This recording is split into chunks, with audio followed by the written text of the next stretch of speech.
तो चलिए अब आंकड़े जो रुझान थे वो आंकड़ों में तब्दील हो गए और जिलेवार हम आपको बता रहे हैं कि कहां पर सियासत का कौन सा सिरा मजबूत हुआ और कौन सा ध्वस्त हो गया। अब हम बात करते हैं और देखते हैं कि कहां की स्थिति क्या है।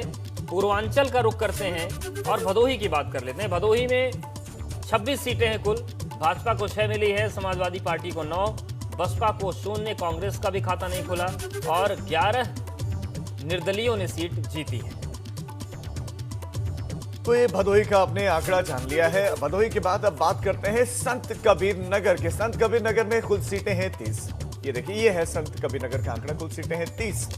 बीजेपी के खाते में महज 3, समाजवादी पार्टी के खाते में 7, बसपा को भी यहां पर 5 सीटें मिली हैं। तो अन्य के खाते में देखिए 15 सीटें और कांग्रेस फिलहाल 0 पर है।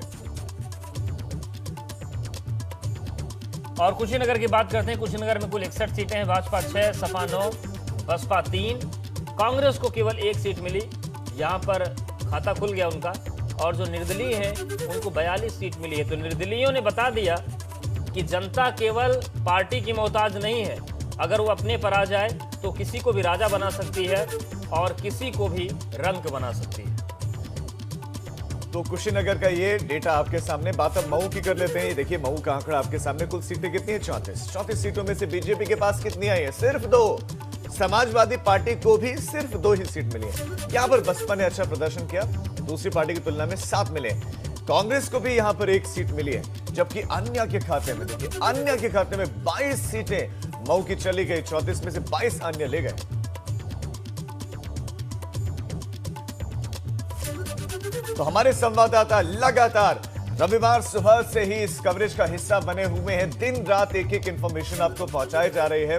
अब चूंकि जो रुझान, जो नतीजे हैं वो आ चुके हैं, तो ऐसे में लगातार विश्लेषण भी किया जा रहा है। हर एक सीट का हाल क्या वो लगातार बताया जा रहा है। शैलेश अरोड़ा हमारे साथ लखनऊ से जुड़ गए हैं, नितिन हमारे साथ आगरा से जुड़ गए हैं, तो हमारे साथ वाराणसी से हमारे संवाददाता नीतीश जुड़े हुए हैं। नीतीश, अभी आपके पास आना चाहते हैं। हमने पूर्वांचल के कुछ जिलों की तस्वीर दर्शकों को दिखाए, और चाहे संत कबीर नगर हो, चाहे मऊ हो, चाहे भदोही हो, सभी जगहों पर निर्दलीयों के पास ज्यादा अंक है बनस्पत बीजेपी, समाजवादी पार्टी या बसपा। निश्चित तौर पर राजीव, जिस तरह से ये चुनाव के नतीजे आए हैं उससे ये साफ जाहिर होता है कि जनता का अब विश्वास जो राजनीतिक दल हैं उस पर से कहीं ना कहीं कम होता नजर आ रहा है। और खासतौर पे ग्रामीण जनता की हम बात कर रहे हैं, क्योंकि ग्रामीण जनता ही इस गांव की सरकार बनाएगी और अपना जनमत दे दिया है और अपने जनमत में ज़्यादातर निर्दलीयों पर अपना कहे कि भरोसा जताया है। चाहे वो भदोही की बात हो, भदोही के अलावा अगर बात करें मऊ और अन्य जिलों में। लेकिन इसके साथ ही आपको बता दें कि जो निर्दलीयों के बाद अगर जो दूसरा कहे कि सबसे जो दमखम वाली पार्टी के रूप में समाजवादी पार्टी सामने आई है, चाहे वो बलिया की बात कर लें, बनारस की बात कर लें या फिर अन्य जगह आजमगढ़ की बात कर लें, इन सारी जगहों पर समाजवादी पार्टी ने इस बार अच्छा प्रदर्शन किया है। दूसरा, अगर बीजेपी की बात कर लें तो बीजेपी इस बार 2 नंबर की पार्टी बन गई इस गांव के चुनाव में। अगर ये पंचायत चुनाव की बात करें तो 2 नंबर की पार्टी बन गई और इस बार का प्रदर्शन कुछ खास नहीं रहा, कुछ प्रभावशाली प्रदर्शन नहीं रहा। अब देखना ये होगा कि आगे के जो चुनाव है उसे लेकर बीजेपी क्या कोई नई रणनीति बनाती है, क्या जनता में जाने के लिए, जनता के बीच जाने के लिए कोई नया फार्मूला अपनाती है। क्योंकि जिस तरह से बीजेपी, कांग्रेस, अगर बात करें समाजवादी पार्टी, बसपा, ये सारी पार्टियां जिस तरह से दावे कर रही थी वोटों को लेकर और गांव के वोटों को लेकर, तो निश्चित तौर पे ऐसा लगता था कि नतीजा किसके पक्ष में जाएगा। बिल्कुल दावे सब कर रहे थे, लेकिन जनता ने इनकी वो नस दबाई है कि इनको अब एहसास हो गया है कि दावों से काम नहीं चलता है। आप सब हमारे साथ बने रहिए। अवध की बात कर लेते हैं, अवध के कुछ और जिले और वहां पर क्या स्थितियां रही ये भी जानते हैं। कानपुर नगर की सबसे पहले बात करते हैं। कानपुर में कुल 32 सीटें हैं। भाजपा को 8 मिली हैं, सपा को 11 सीटें मिली, कांग्रेस 0, अन्य 7। मतलब यहाँ पर भी सपा ने बढ़त बनाई है। और ये कानपुर नगर के हालात। तो कुल 32 सीटें हैं और हाल आपके सामने है कि सबसे ऊपर यहां समाजवादी पार्टी 11 सीट्स के साथ। इसके बाद अगर हम बात करें श्रावस्ती की, तो श्रावस्ती का आंकड़ा आपके सामने ये रख दिया हमने। ये श्रावस्ती का आंकड़ा है। बीजेपी के पास 4 सीटें हैं, बड़ी पार्टी है लेकिन 4 सीटें पर महज। बसपा 1 सीट ले पाई। समाजवादी पार्टी 8 सीटों के साथ यहां पर बड़ी पार्टी बनी हुई है, जबकि अदर्स यानी निर्दलीय भी 8 सीटों के साथ यहां पर काबिज हैं। वहीं कांग्रेस के खाते में भी यहां पर 1 सीट गई, तो कांग्रेस का भी खाता खुला है। तो श्रावस्ती का डेटा और श्रावस्ती के बाद औरैया की बात करते हैं। औरैया में कुल 23 सीटें हैं। भाजपा को 4 मिली हैं, सपा को 13, बसपा 4, कांग्रेस को 0 और अन्य के खाते में 2 सीटें गई हैं। तो ये औरैया की स्थिति है जहां पर सपा बड़ी पार्टी बनी और बड़े लीड के साथ बड़ी पार्टी बनी है। अब जल्दी से अंबेडकर नगर पर भी आप नजर डाल दीजिए। अंबेडकर नगर में सीटें हैं 41 और 41 सीट्स में बीजेपी के पास कितनी गई हैं? महज 2 सीट्स। इतना खराब प्रदर्शन है। समाजवादी पार्टी के खाते में 9 सीटें गई हैं। बसपा ने यहां पर 7 सीटें हासिल की है। कांग्रेस खाता भी नहीं खोल पाई, 0 पर आउट। वहीं अन्य के खाते में 23 सीटें। सबसे ज्यादा निर्दलियों को यहां की जनता ने चुना है।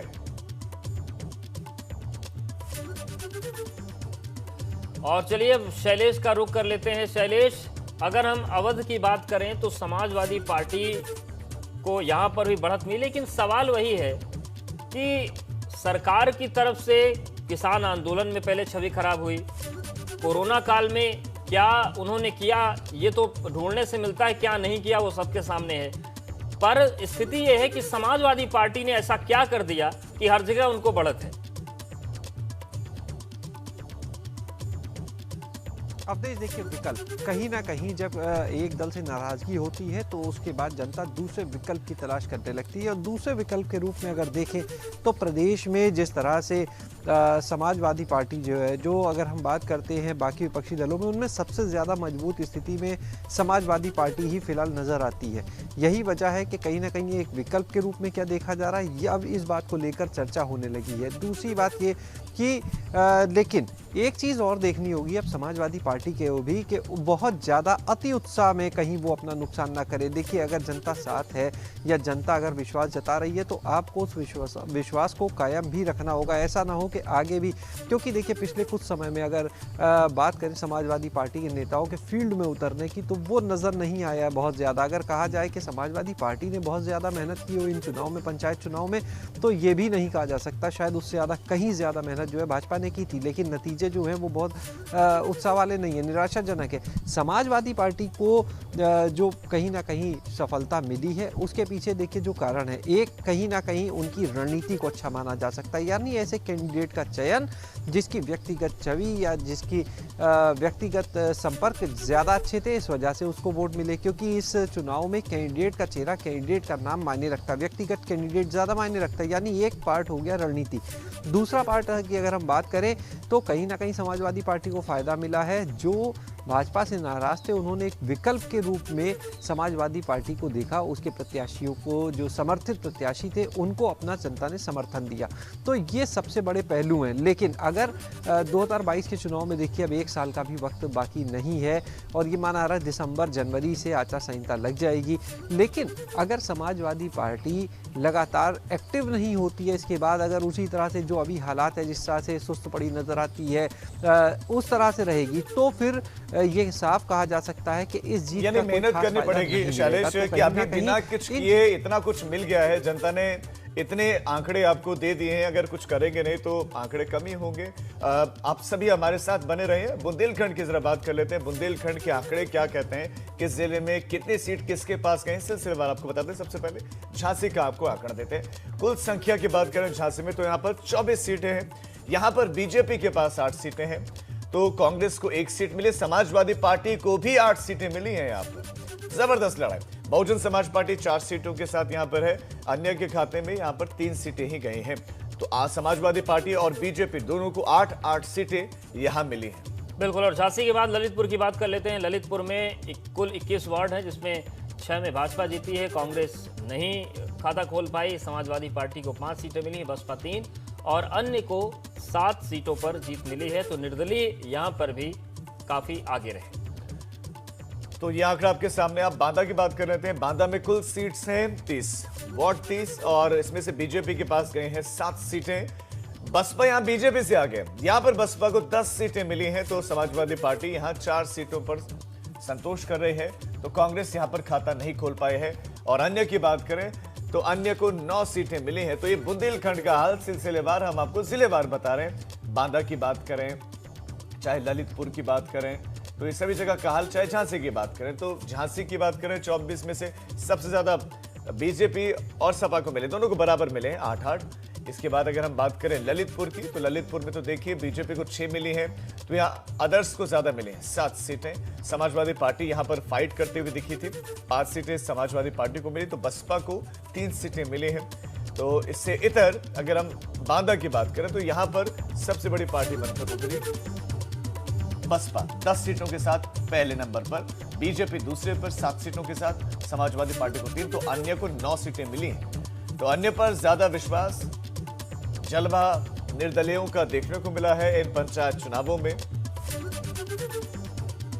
तो देखिए ये तस्वीर हम आपको दिखा रहे हैं और झांसी का आंकड़ा 8 पर बीजेपी, 8 पर सपा, कांटे की टक्कर एकदम, कांग्रेस 1 और बसपा 4, अदर्स 3 पर रहे हैं।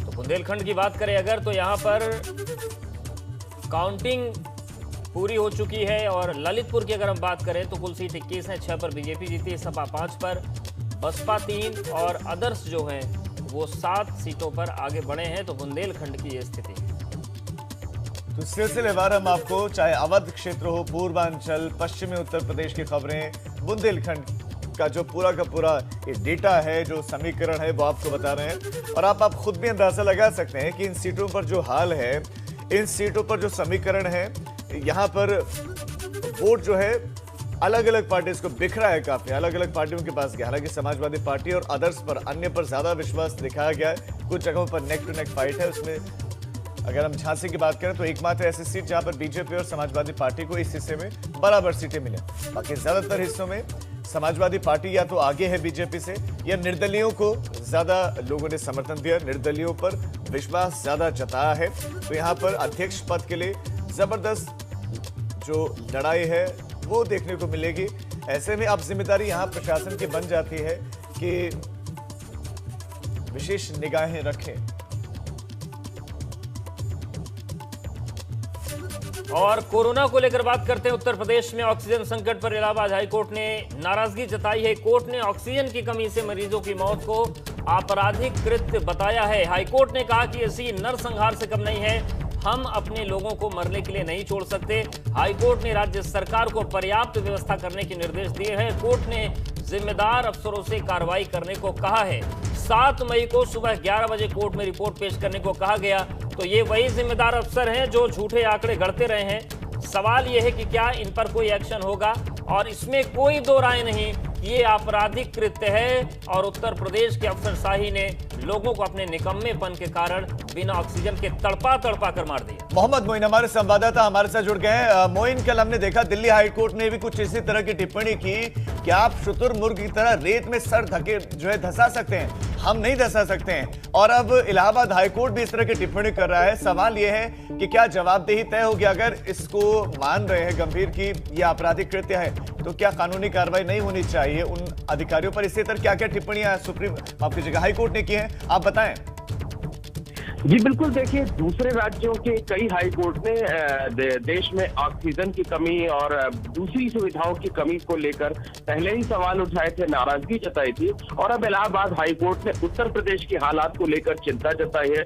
साफ तौर पर कहा है कि जिस तरीके से अस्पतालों में ऑक्सीजन की कमी की वजह से मरीजों की मौत हो रही है, ये एक क्रिमिनल एक्ट है, आपराधिक कृत्य है, और ये किसी नरसंहार से कम नहीं है। और इसके लिए सीधे तौर पर वो अधिकारी, वो लोग दोषी हैं जिनके लिए जिनको ऑक्सीजन खरीदने की, उसे तैयार कराने की या सप्लाई कराने की जिम्मेदारी थी। तो निश्चित तौर पर कहा जा सकता है कि इलाहाबाद हाईकोर्ट की ये जो टिप्पणी है आईना दिखाने वाली है, और सरकार को इस मामले में अब गंभीरता दिखानी चाहिए। जो भी लोग जिम्मेदार हैं उनके खिलाफ कार्रवाई करनी चाहिए, ताकि जो बीत गया वो तो ठीक है, चलेगा, अब लोगों की जिंदगी वापस नहीं लाई जा सकती, लेकिन आगे कम से कम जो है वो लापरवाही, सुस्ती और नाकामी की वजह से बाकी लोगों की जिंदगी लेकिन एक सवाल ये उठता है कि हाईकोर्ट या कोई भी न्यायालय हो, उसको जवाब देकर कैसे घुमाया जाता है प्रशासन अच्छे से जानता है। और रही बात कार्रवाई की, जो टीम 11 से टीम 9 हो गई, सारा यही देख रहे हैं, कार्रवाई इन्हीं को करनी है, गड़बड़ इन्हीं का किया हुआ है, तो कार्रवाई की उम्मीद भी दिखती नहीं। जिन्होंने गड़बड़ी की अपने खिलाफ कार्रवाई क्या करेंगे? जिलों में 1-2 छोटे मोटे अफसरों को निपटा देंगे।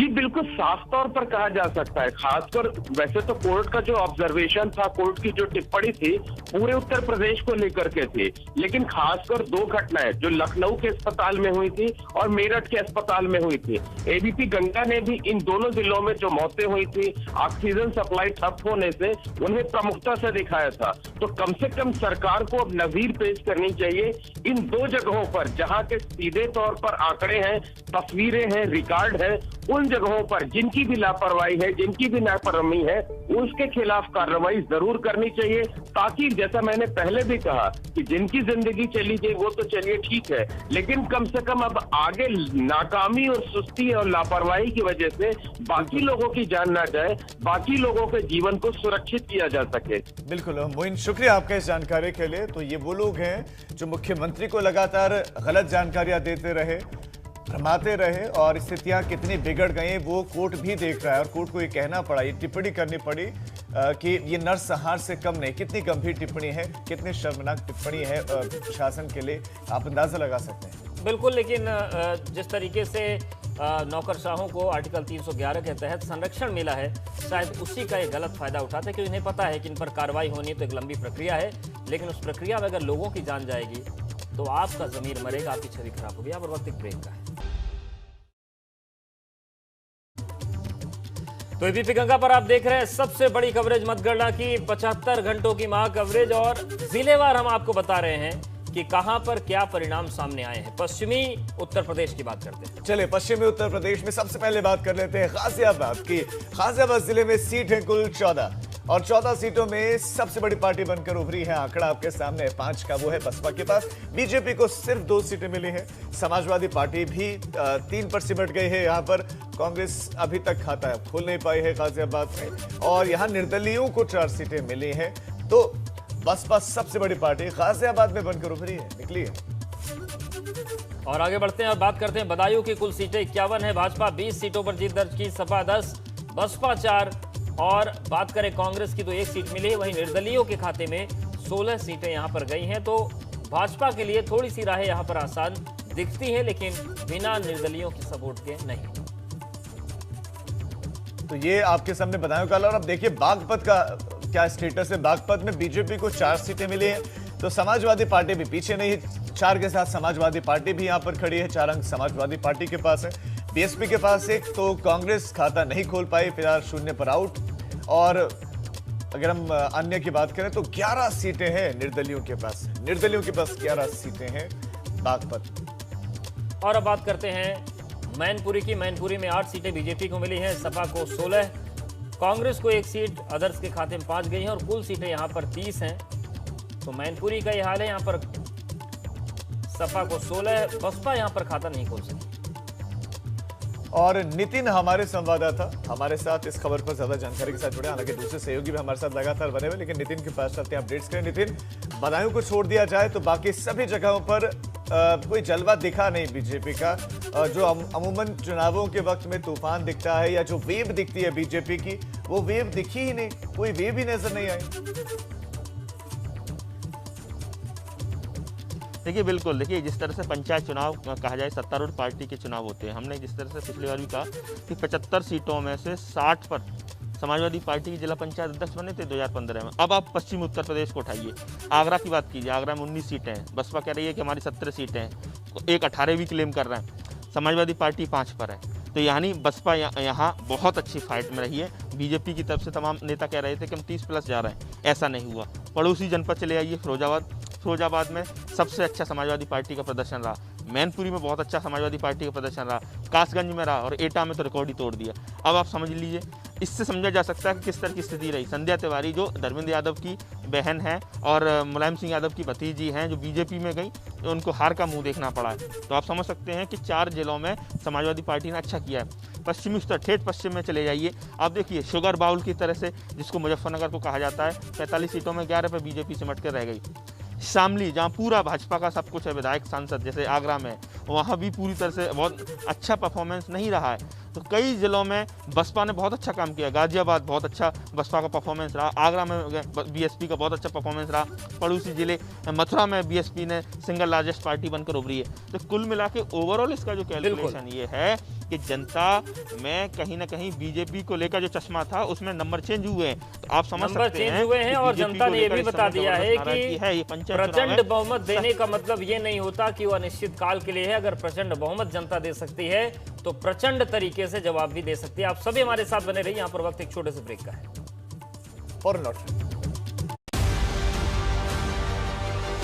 टीवी इतिहास में पहली बार पंचायत चुनाव की मतगणना की अभूतपूर्व कवरेज। 75 जिले से 75 घंटे की non stop coverage. ABP Ganga पर घर बैठे देखिए काउंटिंग की पल पल की अपडेट।